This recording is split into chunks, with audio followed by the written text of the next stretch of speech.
സ്ത്രീകൾക്ക് അവരുടെ വീടുകളിൽ ഇഅ്തികാഫ് ഇരിക്കാൻ പറ്റുമോ? وبالنسبة للمرأة فيجوز لها أن تعتكف في كل مسجد ولا يشترط إقامة صلاة الجماعة فيه لأنها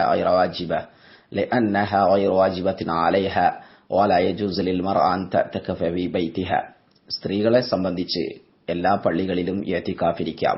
അവിടെ ജമാഅത്ത് നടക്കുന്നില്ലെങ്കിൽ പോലും എല്ലാ പള്ളികളിലും സ്ത്രീകൾക്ക് ഇഅ്തികാഫ് ഇരിക്കാവുന്നതാണ്. എന്നാൽ അവരുടെ വീടുകളിൽ ഇഅ്തികാഫ് ഇരിക്കൽ സ്ത്രീകൾക്ക് അനുവദനീയമല്ല. وذلك لأن أزواج النبي صلى الله عليه وسلم استأذن في الاعتكاف في المسجد فأذن لهن. പ്രവാചകർ സല്ലല്ലാഹു അലൈഹി വസല്ലമയുടെ ഭാര്യമാർ നബി സല്ലല്ലാഹു അലൈഹി വസല്ലമയോട് ഇഅ്തികാഫ് ഇരിക്കാൻ, പള്ളിയിൽ ഇഅ്തികാഫ് ഇരിക്കാൻ അനുമതി തേടിയിരുന്നു. പ്രവാചകർ സല്ലല്ലാഹു അലൈഹി വസല്ലം അവർക്ക് അതിനുള്ള അനുമതി നൽകി. വലൗ ലം യകുനിൽ മസ്ജിദ് മൗദിഅ ഇഅ്തികാഫിഹിൻ ലമ അദിന ലഹുൻ.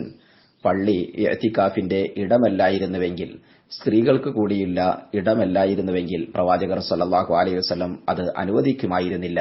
അതിനാൽ തന്നെ വലൗ കാന ഇഅ്തികാഫ് ഫിൽ ബൈത്തി അഫ്ളൽ മിനൽ മസ്ജിദ് ബിന്നിസ്ബതി ലിന്നിസാ ലദൻ ലഹുന്ന അലൈ.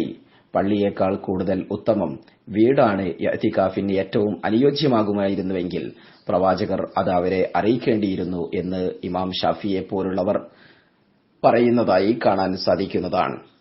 അതുപോലെ തന്നെ ഇമാം നവവിയും ഇക്കാര്യം ചൂണ്ടിക്കാണിക്കുന്നുണ്ട്. അതിനാൽ സ്ത്രീകൾ പള്ളിയിൽ തന്നെയാണ് ഇഅ്തികാഫ് ഇരിക്കേണ്ടത്. അവരുടെ വീടുകളിൽ ഇഅ്തികാഫ് ഇരുന്നാൽ അത് സ്വീകാര്യമാവുകയില്ല. അൻ ആയിഷ റളിയല്ലാഹു അൻഹ അന്ന റസൂലുള്ളാഹി സ്വല്ലല്ലാഹു അലൈഹി വസല്ലം ദക്കറ അൻ യഅ്തകിഫ് അൽ അശ്റ അൽ അവാഖിർ മിൻ റമളാൻ ഫസ്തഅദനതുഹു ആയിഷ ഫഅദിന ലഹുൻ. പ്രവാചകർ സല്ലല്ലാഹു അലൈഹി വസല്ലം റമളാനിന്റെ അവസാനത്തെ 10 ഇഅ്തികാഫ് ഇരിക്കുമായിരുന്നു. ഈ സന്ദർഭത്തിൽ ആയിഷ പ്രവാചകരോട് അതിന് അനുമതി തേടിയപ്പോൾ നബി സല്ലല്ലാഹു അലൈഹി വസല്ലം അവർക്ക് അനുമതി നൽകി. വഅൻ ആയിഷ റളിയല്ലാഹു അൻഹ സൗജിൻ നബി സല്ലല്ലാഹു അലൈഹി വസല്ലം അന്ന നബി കാന യഅ്തകിഫു അൽ അശ്റ അൽ അവാഖിർ മിൻ റമളാൻ ഹത്താ തവഫാഹു അല്ലാഹു ثم اعتكف അസ്വാജുഹു മിൻ ബഅദി. ആയിഷയിൽ നിന്ന് തന്നെ റിപ്പോർട്ട് ചെയ്യുന്ന, ബുഖാരി മുസ്ലിം റിപ്പോർട്ട് ചെയ്യുന്ന ഹദീസ് പ്രകാരം നബി സല്ലല്ലാഹു അലൈഹി വസല്ലം റമളാനിന്റെ അവസാനത്തെ 10 ഇഅ്തികാഫ് ഇരിക്കുമായിരുന്നു.